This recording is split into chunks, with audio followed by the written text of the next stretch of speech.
Bismillah ar-Rahman ar-Rahim. Assalamu alaikum wa rahmatullahi wa barakatuh. Welcome to another lesson. This will be the final time that we see these letters in their isolate forms, these little boxes.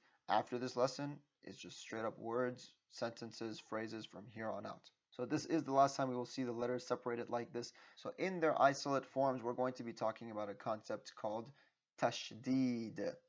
Okay, and if you're clever, you'll probably realize that the name of the lesson is Tashdeed.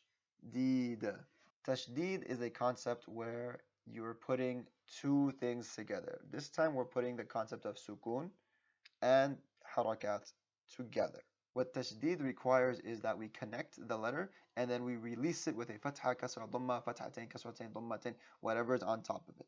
The way you know when to perform tashdeed is when you see this little symbol. It looks like a W, right? That little symbol right there. That symbol's right there. It's there. It's there. We call that symbol shaddah. So whenever you see shaddah, it means you need to do tashdeed. It means you need to connect the letter and then you also need to give it a vowel sound.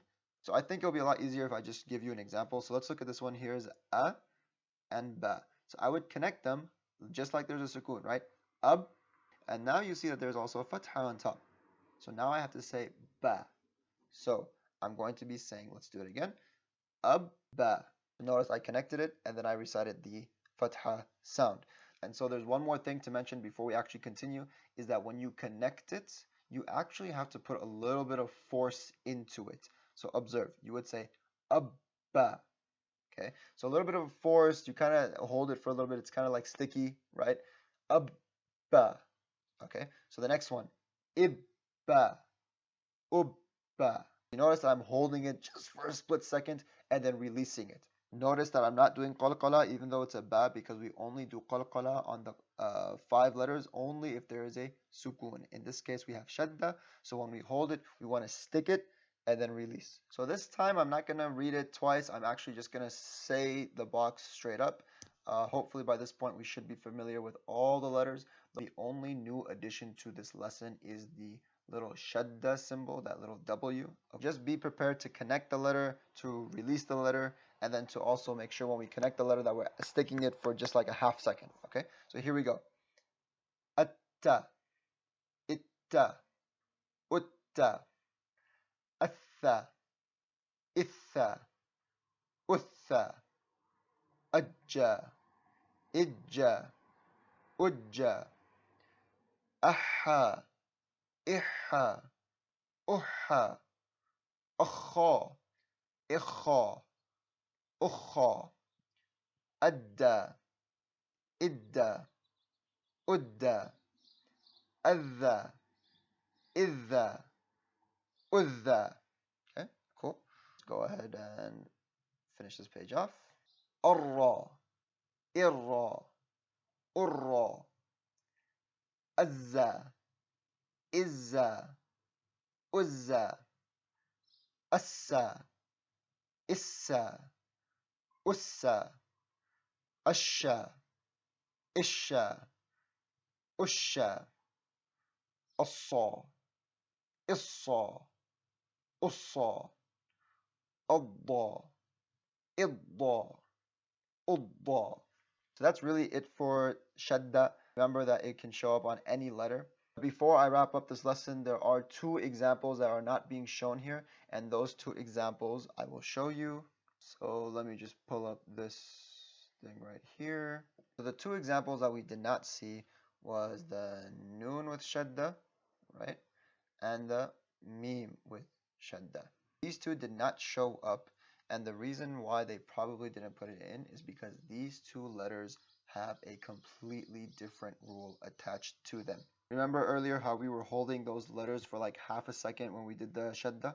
With these 2 letters, you would actually hold it for a complete mud. Whenever you have a noon or a meme with a shadda on it, you would actually hold it down a bit longer than normal. So for example, let's put this alif here, let's put a fatha on the alif, let's put another alif here, put a fatha here, let's put a fatha on the noon, maybe, I don't know, let's put a kasra on the meme. Now the way I would read these would be as follows. Anna, okay, and ammi. You see how I held them, right? Again, anna, Ammi. If you have a noon or a meme with a shadda, you hold that. We call this rule ghunna. All ghunna means is that you have to hold it if you see a noon or a meme with a shadda. Note that noon with shadda sounds very different than noon with sukun. So let's do that real quick. Let me just clear up the screen. Okay, so here's what what we were talking about. Here's alif with a noon, shadda, and then a fatha on top. And then here's the other example where you have an alif with a noon, and then it has the little sukun on top. Okay, and let's put a fatha there. I know it's a little bit tough to see, but remember the main difference in pronunciation. This first one would be pronounced an, Anna, whereas this one is pronounced an. an, Okay? That noon and meme ghunna rule is going to come prevalent in the next lesson. In the next lesson, we're actually finally going to be putting every little thing together. As I said in the beginning of the video, from here on out, all we're doing is just reciting words and phrases. Make sure that you are familiar with every rule up to this point.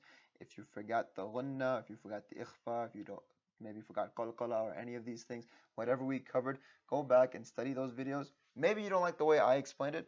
I encourage you to find other resources. Look online. YouTube probably has a whole bunch of videos on ikhfa, ghunna, qalqala. You can find all those there. But this is it, people. Now we move on to the more advanced things. Now we're going to be reciting actual verses from the Quran. This is the moment you've been waiting for. It's not going to be easy. Let me warn you right now.